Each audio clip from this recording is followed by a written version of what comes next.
Сёлета гэта рэкорд. Аўтамабілі чакаюць заезду ў Польшчу, Літву і Латвію. Большасць памежных пераходаў гэтыя краіны закрылі ў адказ на міграцыйныя атакі з тэрыторыі Беларусі. Вітаю, шаноўнае спадарства. У эфіры «Аб'ектыў». Анастасія Русецкая. Запрашаю на галоўнае інфармацыйнае выданне. Вялікі абмен зняволенымі паміж Захадам, Расіяй і Беларуссю. Сярод вызваленых расійскія палітвязні. Беларусаў года абмінула. Российский бок таксама можа сказаць: слухайце, вы патрабуеце вызвалення палітвязняў у Беларусі, але ці ёсць у нас магчымасць выцягваць іх адтуль? Стыхія, што забрала жыцці 7. Наступствы ліпеньскага ўрагану меліся зліквідаваць да 1 жніўня. Ці паспелі? Мы должны задуматься о том, что да, изменение климата происходит и будет увеличиваться. Это не последний раз, что ураган, даже за это в течение ближайших месяцев. Іран рыхтуе ўдар па Ізраілі ў адказ на забойства кіраўніка Хамасу. Ці распачнецца на Блізкім Усходзе вялікая вайна?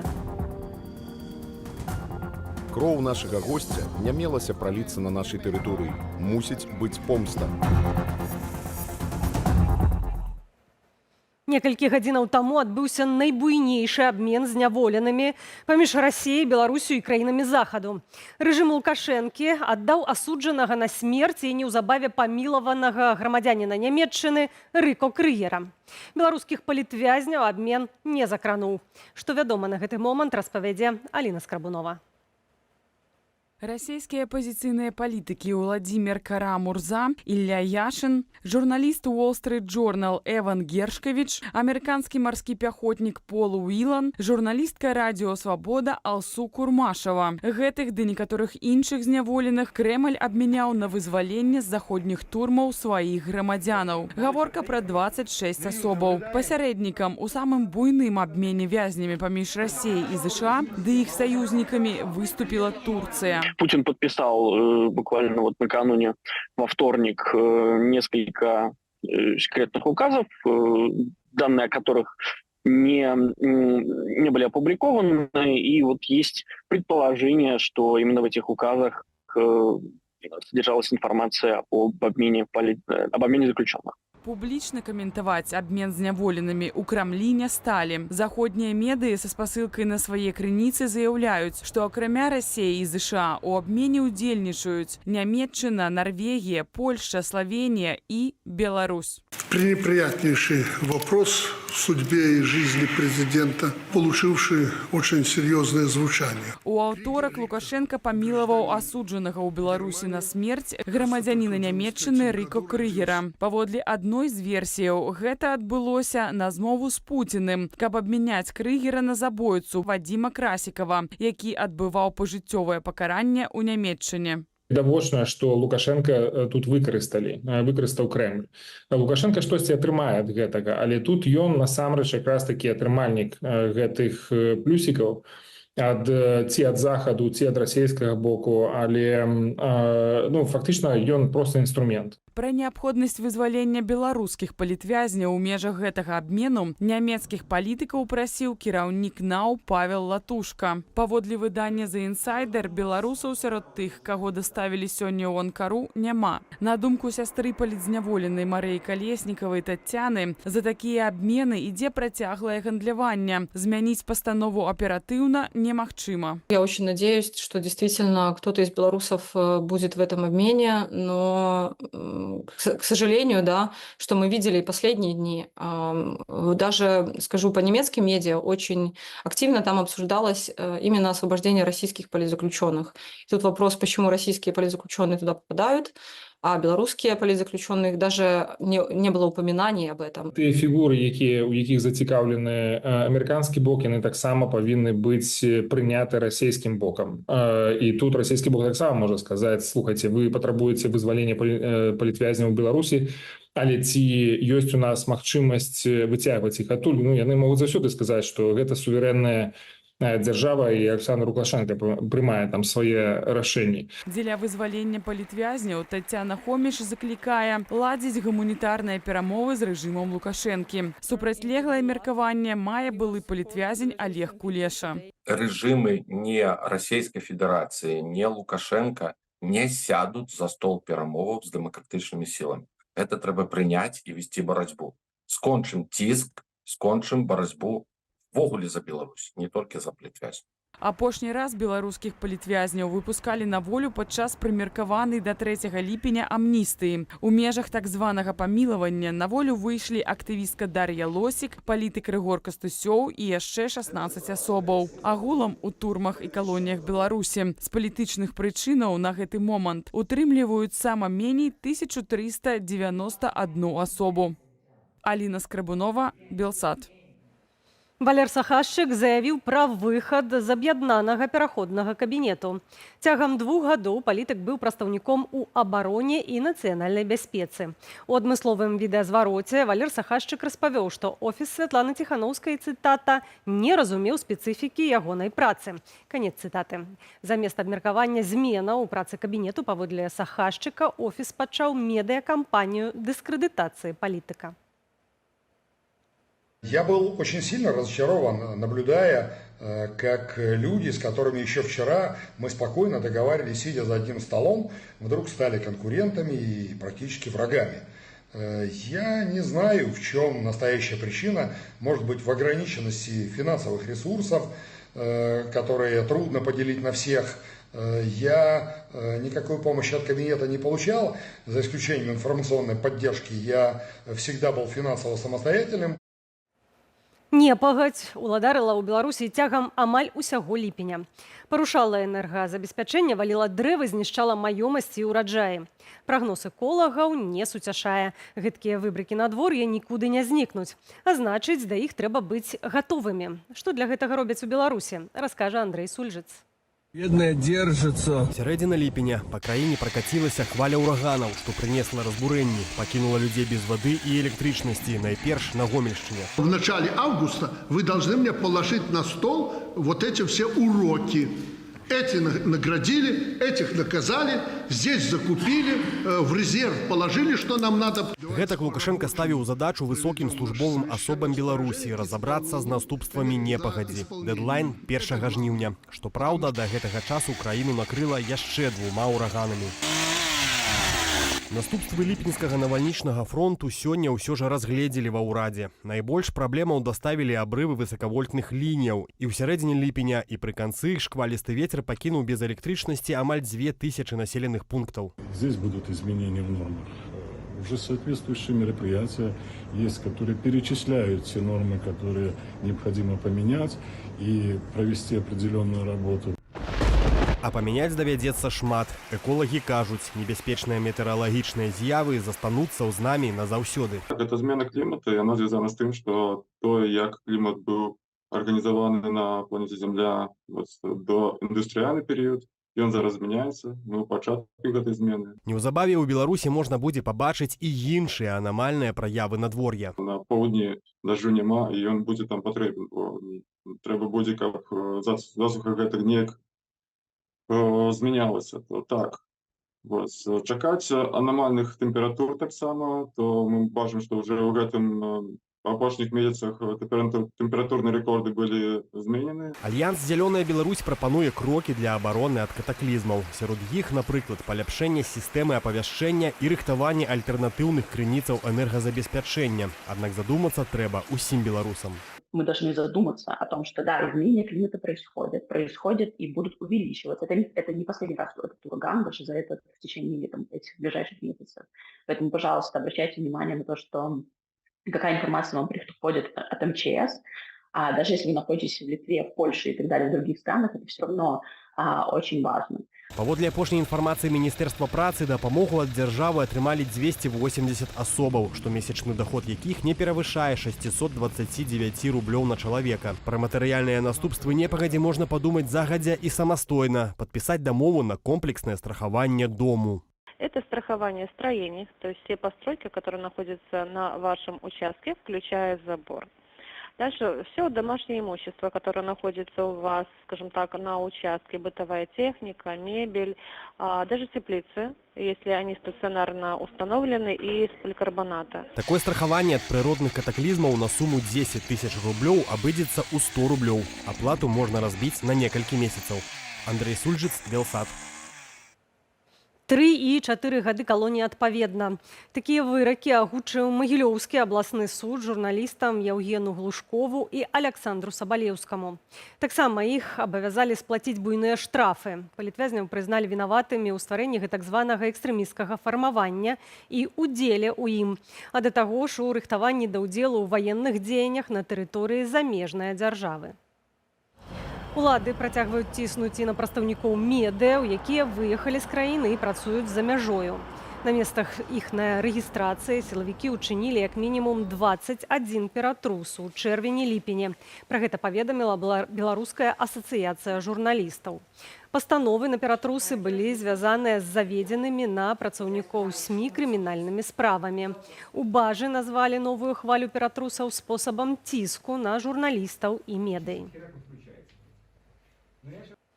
Беларускаму мастаку-акцыяністу Алексею Кузьмічу ў Францыі прысудзілі месяц арышту за перформанс каля магілы Вінсента ван Гога. Такую інфармацыю Белсат атрымаў ад даверанай асобы мастака. Пры выплаце 1500 еўраў штрафу пакаранне могуць замяніць умоўным. Пры гэтым Алексея Кузьміча хочуць дэпартаваць з еўразвязу. Відэа перформансу пад назваю «Рэнесанс» з'явілася на старонцы Алексея Кузьміча ў Фейсбуку 30 ліпеня. На ім акцыяніст з рыдлёўкай у белым касцюме і з пабеленым тварам на могілках у французскім гарадку Авер-сюр-Уаз, дзе пахаваны мастак Вінсент ван Гог. Наведнікам могілак Алексей Кузьміч заявіў, што стаміўся жыць у свеце, дзе не засталося сапраўдных мастакоў. А затым уключыў будзільнік і пачаў раскопваць аздобленую сланечнікамі магілу, заклікаючы ван Гога вяртацца. На месцы перформансу Кузьміча затрымала паліцыя. У 2021 годзе акцыяніст таксама трапіў да французскіх праваахоўнікаў за спробу прабрацца ў Елісейскі палац у Парыжы. Пры сабе ў Кузьміча была бутэлька з вадкасцю і запалены кавалак тканіны. Аднак тады крымінальную справу супраць беларуса паліцыя не распачынала. Они сделали такой ход красивый, дали предупреждение, не наказали, но в то же время дали предупреждение, что если что-то такое произойдет, то в течение 5 лет они поднимут это дело и заведут его.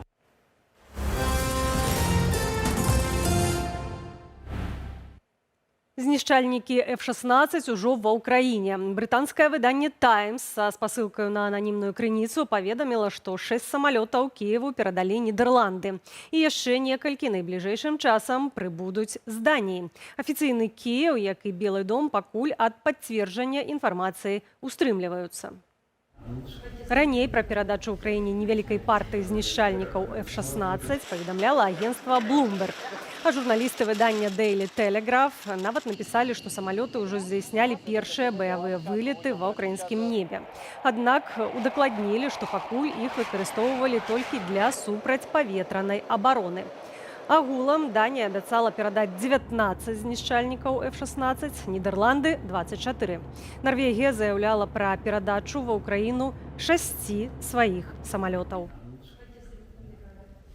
І ў працяг тэмы вайны ва ўкраіне Владзімір Зеленскі анансаваў рыхтаванне мірнага плану разам з партнёрамі.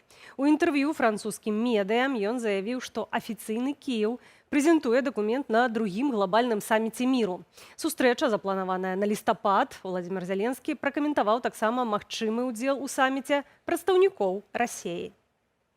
Більшість світу сьогодні говорить, що на другому саміті Большасць свету сёння кажа, што на другім саміце прадстаўнікі Расіі павінны быць. Інакш мы не дасягнем моцных вынікаў, бо ваюе Расія супраць Украіны. Гэта і ёсць бакі гэтай вайны. Таму ўсяму свету трэба, каб прадстаўнікі Расіі былі на другім саміце. Владимир Зеленскі таксама пацвердзіў свае папярэднія заявы, што выхад Украіны на межы 1991 года не будзе абавязковай умовай для перамоваў з Расіяй. Ён дадаў, што пасля прэзентацыі мірнага плану гэтае пытанне можна будзе развязаць дыпламатычна, але пры жаданні Крамля. Владимир Зеленскі падкрэсліў, што абмяркоўваць тэрытарыяльную цэласнасць Украіны нельга толькі на палітычным узроўні. Пры гэтым абавязкова ўлічваць жаданні украінскага народу. Азначыў палітык і пажаданую ролю Кітаю ў працэсе спынення агрэсіі Расіі. Паводле Владимира Зеленскага, улады Паднябеснай мусіць не выконваць пасярэдніцкую місію, а ціснуць на Крэмль на ўзор Злучаных Штатаў Амерыкі. Абвастрэнне на Блізкім Усходзе. Іран пагражае Ізраілю пасля забойства кіраўніка тэрарыстычнай групоўкі Хамас Ісмаіла Ганіі. На якія крокі пойдзе Тэгеран і наколькі імаверная вайна ў самым гарачым рэгіёне свету? Ян Федарович.